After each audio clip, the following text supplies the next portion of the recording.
ఇది ఒక important news చూడండి. పోలవరం నల్లమల సాగర్ను ఎజెండాలో పెట్టొద్దు, ఒకవేళ పెడితే చర్చలకు వచ్చేది లేదు, సిడబ్ల్యూసీ కమిటీ మీటింగ్లో తేల్చి చెప్పిన తెలంగాణ అంటూ చూస్తా ఉన్నాం. సో కృష్ణా జలాల వాటాకు సంబంధించి 50% అంటే ఉత్తమ్ కుమార్ రెడ్డి ఒక వర్షన్ ఉంటుంది, రేవంత్ రెడ్డి ఒక వర్షన్ ఉంటుంది.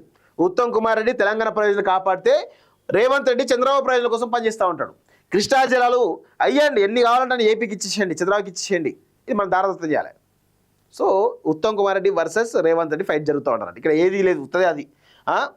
సో ట్రిబ్యునల్ తేల్చేదాకా నీటి వాటర్లో సగం ఇవ్వాల్సిందేనని పట్టు.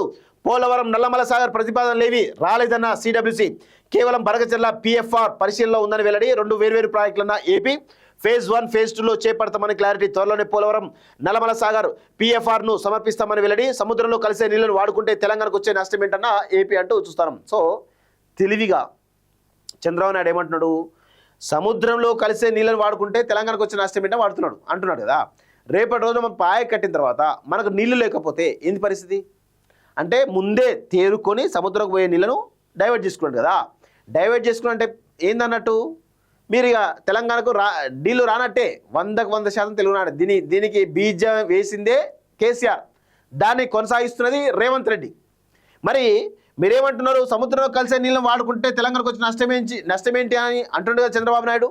మరి రేవంత్ రెడ్డి ఎందుకు మాట్లాడతలేడు దీనిపైన? రేవంత్ రెడ్డి మాట్లాడాలి కదా, చంద్రబాబు బాగా చెప్తా మాట్లాడుతున్నాడు. మరి దానిపైన చర్చ చేయాలి కదా. మీరు పోయి దావోస్లో పోయి చట్టాపట్టాలేసుకుని తిరగడానికి సమయం ఉంటుంది. మరి దీనిపైన ఎందుకు చర్చ చేయరు రేవంత్ రెడ్డి? మేము అడుగుతా ఉన్నాం, తెలంగాణ తరఫున మేము అడుగుతా ఉన్నాం, చర్చలు చేయాలి కదా. రండి, రేపు వస్తున్నారు కదా, రేపు సాయంత్రం రాగానే ఎల్లుండి పోయి చంద్రబాబు నాయుడు పిలవడమా, లేకపోతే ఎక్కడ చేయడమా, మీరు పోవడమా చేసి ఇది కుదరదు, ఖచ్చితంగా 50% నీళ్ళు ఇవ్వాల్సిందే అని చెప్పి చర్చలు చేయండి. మీరు అంటున్నారు కదా చర్చలకు మేము సిద్ధంగా ఉన్నామని మీరు అంటున్నారు, ఆయన అంటున్నాడు కదా, పోయి ఇద్దరు కలిసి కూర్చొని మాట్లాడండి. దావోస్లో పోయి చట్టపట్ల తిరగచ్చు. రండి, మా మేడలకు రండి, మా యొక్క అన్నిటికి రండి అని పిలవచ్చు. కానీ దీనికి మాత్రం పిలవరా? ఇది ఎక్కడ న్యాయమని అడుగుతున్నాం మేము.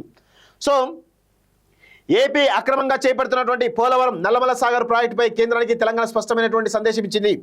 ఈ ప్రాజెక్టుపై ఎలాంటి చర్చలు చేపట్టేందుకు వీల్లేదని తేల్చెప్పింది.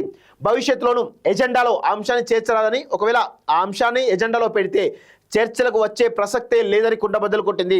2 రాష్ట్రాల మధ్య నెలకొన్న జల వివాదాలపై సెంట్రల్ వాటర్ కమిషన్ చైర్మన్ నేతృత్వంలో ఏర్పాటు చేసిన కేంద్ర కమిటీ మీటింగ్ శుక్రవారం ఢిల్లీలో జరిగింది. 2 రాష్ట్రాల సభ్యులు సమావేశానికి హాజరయ్యారు.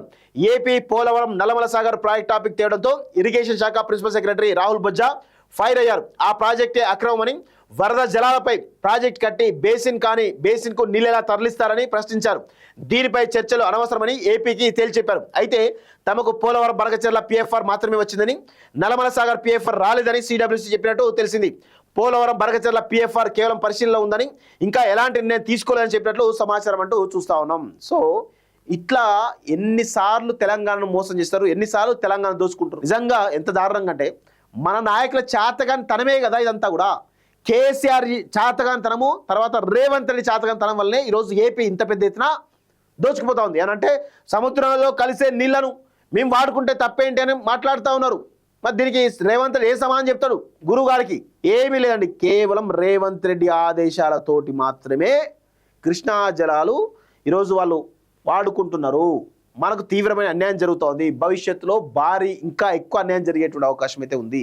తెలంగాణ ఎడారి చేసేదాకా ఈ బిల్లారంగాలు ఇద్దరు, ఎవరు, కేసీఆర్ రేవంత్ రెడ్డి ఇద్దరు బిల్లారంగాలు ఇద్దరు నడుము కట్టుకున్నారు. వాళ్ళు ఇంత దారుణంగా ఉంది గమనించండి. దొంగలంతా కలిసి తెలంగాణ దోచుకుంటున్నారు.